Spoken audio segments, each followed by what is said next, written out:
before we get started, we have to address the elephant in the room.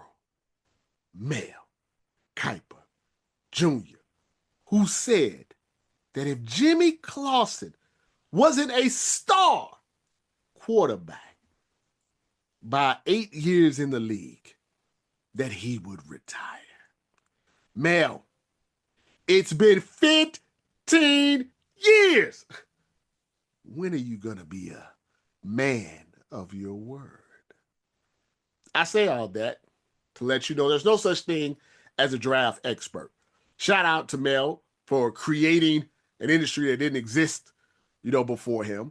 But your guess is as good as mine, as good as Mel's, as good as anybody else out there. It's not 1995, it's 2025. Anybody can go look at an extensive amount of tape of any prospect that they want and come up with their own opinion. I say all that to say that the only real difference between you and me and Mel is making millions of dollars. I'm making dollars of dollars, and you're not making any dollars off this. But whatever the case, I will give you my opinion. As the person who told you bodacious Knicks will be good, I think I have a little credibility in the space. And it's simple because I just use a very, very, very, not very complex criteria when I'm looking at quarterbacks. It's very simple. In the NFL, in 2025, most of the pass plays are between 0 and 10 yards. That's where most of the action is happening. So you need short field accuracy is the first thing that you should be looking at. Secondly, in 2025, the new age quarterback has taken over. It doesn't mean you have to be Michael Vick, doesn't mean you have to be Josh Allen, doesn't mean you have to be Lamar Jackson, but you have to be able to run and move around a little bit. Doesn't matter if you're white, you're black, you're Filipino, you're Asian, doesn't matter, Italian, whatever. You have to be able to move around the pocket and be able to escape pressure in 2025 a little bit. This is the new age quarterbacking that we're seeing. Lastly, you have to have it, and not to go all Skip Bayless on you, but you have to have a bit of a clutch gene. Patrick Mahomes is considered the best quarterback of our current era, right? Since Tyreek Hill has left, he rarely throws the ball down the field. But what he's good at that short field accuracy, 0 to 10. He's good at getting his team in 3rd and 3. He's deadly on converting third downs. And maybe most importantly, when you need that one specific play that's really going to decide if you win or lose a game, he's probably the best at that, along with Josh Allen and Jalen Hurts and Lamar Jackson and all the elite guys are able to make that play that you say, okay, you can't game plan for that. So when I'm looking at college prospects, that's what I'm looking at. It's not complex. It's very simple. If they have these type of certain things, I feel like they could be successful. If not, probably not. So we'll get right to it. Cam Ward has literally everything that you would want in a new age NFL quarterback. I think that's why he's number one on everyone's board. I consider him like the Andre Ward of quarterbacks. Last year, he probably would have been the 3rd quarterback to go off the board, or the 4th, but definitely within the first 15 picks. So it's not a reach for him to go number 1 in this draft. He's good in the short field accuracy. He's good at improvising. He's clutch. He makes things happen when there's nothing there. If Miami had any type of defense, he probably would have been in the playoffs and they would have had a good opportunity to win a national championship. None of that was his, fault. He checks all the boxes of what you see out of young quarterbacks in the NFL that come in and make a difference. The C.J. Stroud, Jaden Daniels. He has that type of aura to him. So there's really not much to talk about with him. He's just solid across the board. It should be a very good pick for the Titans. This, though, is when it gets interesting. I looked at a lot of tape on the rest of these quarterbacks. And I'm just stupid or I'm an optimist. But I feel like if you take Jalen Milroe and put him in the right situation, he may be the second best quarterback in this draft. And it goes against really my theory because he's not great in the short field accuracy, which is really what I consider the number one thing. But he has such elite athletic traits that when you watch him on film, the good, it's like a jump scare. It's like, it's like the Fast and the Furious when they hit the knocks. It's really jarring to see when he really has it on. Now, unfortunately, he set it off a lot as well. So I would not be comfortable taking him in the first round, uh, early in the first round. But if you really believed in him, late first round, early second round, of course, third round. He reminds me of when the 49ers drafted Colin Kaepernick.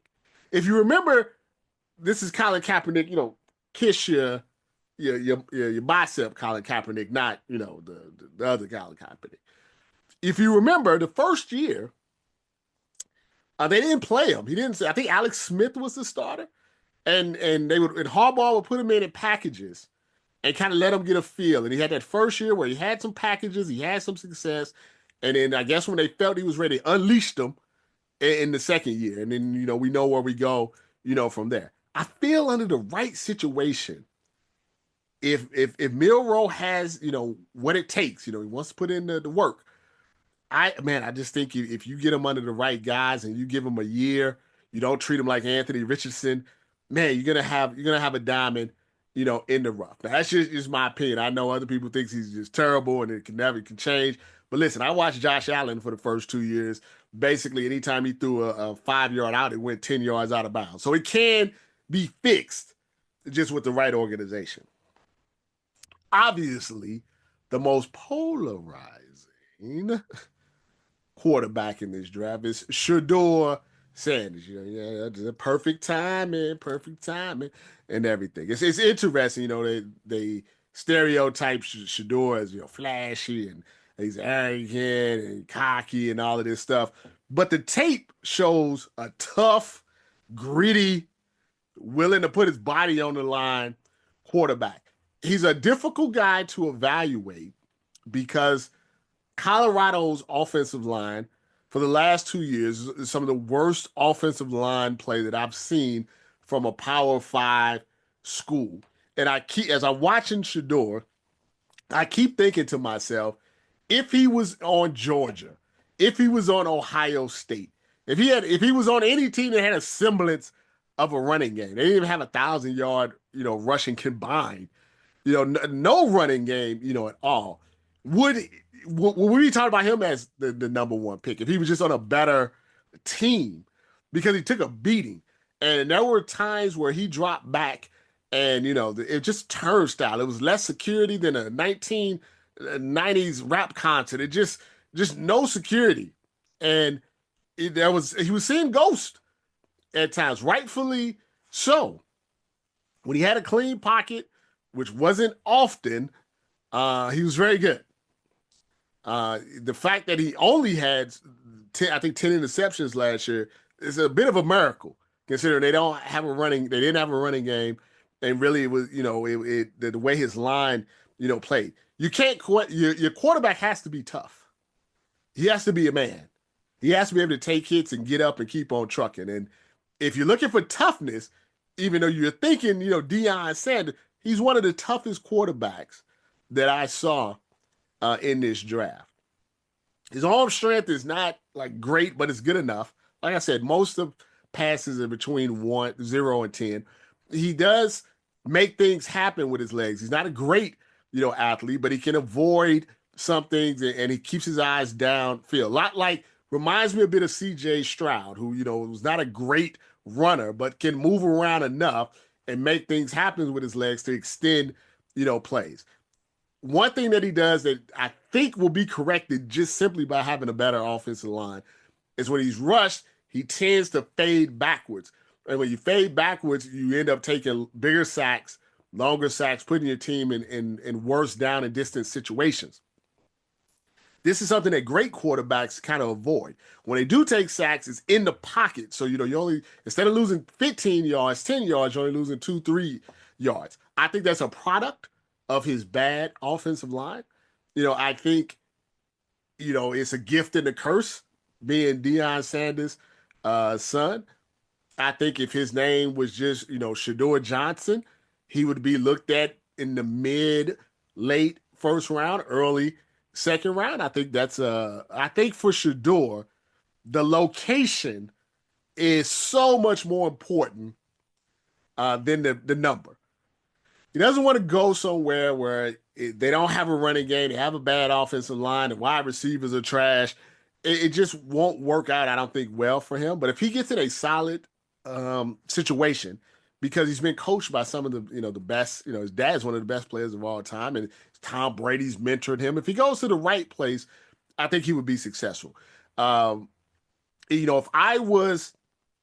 he's safer than a Jalen Milroe, right? He's a safer pick. But if I was the GM of a team, I would feel more comfortable taking him in that 15 to 30 range, 15 to 32 range, or early second round if my situation was solid. And in a solid in a sense where I think Shador can come in and start this year, but maybe after 8, 9, games to get acclimated and then bring him in. Next guy got a lot of hype is Jackson Dart. What a cool name. If he ever becomes successful, the money's going to flow fluidly. Same type of attributes, honestly, as Shador Stevens, that's Shakur Stevenson, Shador Sanders, in the sense that not the greatest arm in the world. Sometimes can be a little off a bit when pressured. The one thing that he does better than Shador is when pressure comes, he steps up and he's a little faster, so he can run a little bit more. He doesn't fade back, he steps up. Obviously, a lot of people have talked about their offense is gimmicky and all that stuff. I don't really care about that. I'm looking for accuracy. And it's iffy with him in that short field accuracy. Sometimes you can make a throw and you're like, whoa, hey, yeah, next one is in the dirt. Look like the shortstop is going to get it. He's in the same, in my mind, he's in the same situation that Shador is in. That he's not somebody that you really want to take in that top 10 and he has to be the one to carry the franchise or everything else is going to go to hell and everybody's going to get fired. 15 to 32 early second round where he can maybe have some time. The organization's a little more established.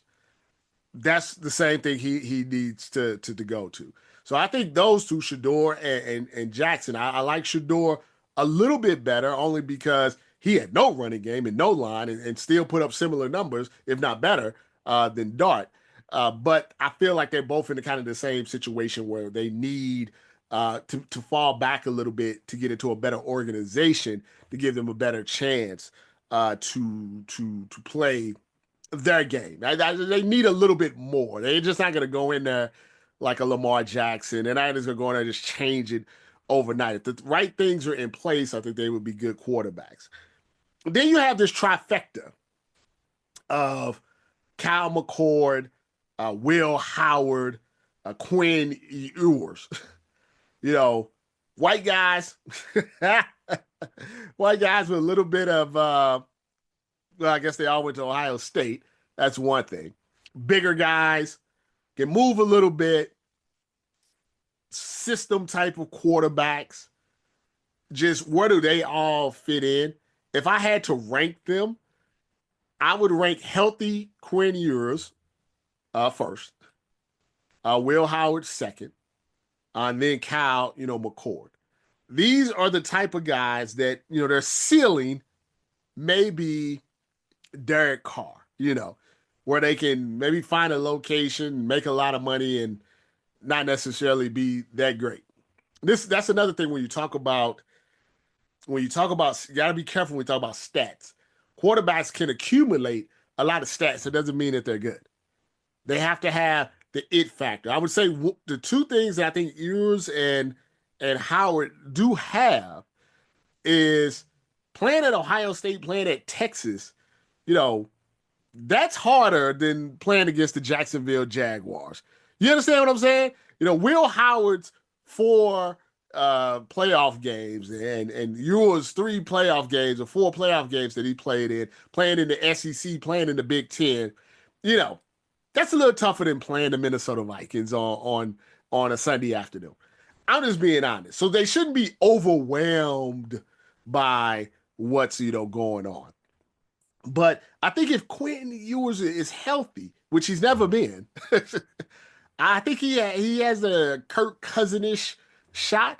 I think they all have Kirk Cousinish, um, Derek Carr ish, Baker Mayfield on the high side ish.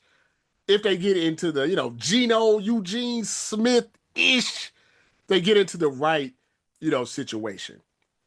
Riley Leonard shouldn't be drafted unless you want a fullback, H back. If he's willing to do some of the thing that Taysom Hill does, he then could be drafted. But as a quarterback, he shouldn't be drafted.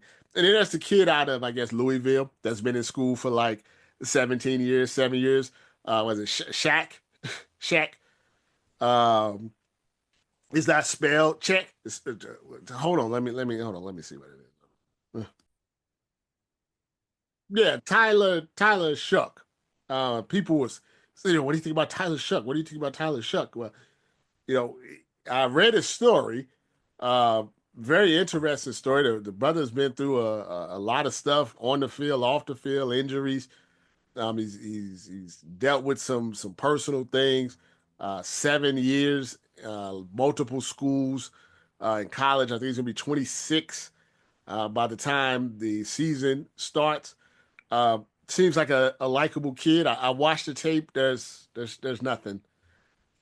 I mean, he has size. He has a decent arm, and even though he's been around for 7 years, he doesn't really have a lot of experience. He was only able to stay um, was only stay healthy. 1 year at a good year at Louisville, but beyond that, I mean, besides taking him over Riley Leonard, I really don't see why he would be in a first round, second round discussion. This he seems more like a 6th round, 7th round undrafted free agent guy. I know NFL teams fall in love with certain individuals when it comes draft time, but history has shown us that 26, 27, 20-year-old quarterbacks that are injury prone, only had one healthy year, normally do not turn into Dan Marino. But I do wish him well. So, to review my top quarterback prospects, and if I was a GM, who I would be trying to draft. Of course, Cam Ward, Jalen Milroe, Shador Sanders, Jackson Dart, Quinn Ewers, Will Howard, and Kyle McCord. That would be my list as far as who I really feel confident about, like I did about Bodacious Knicks.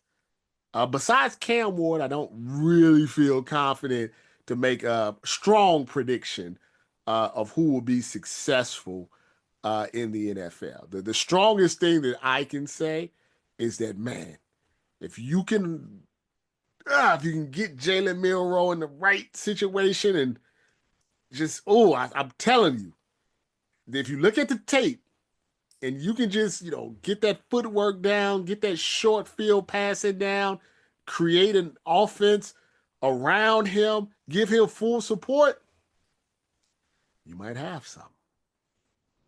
If you're watching this, you probably have too much time on your hands, but I do appreciate you.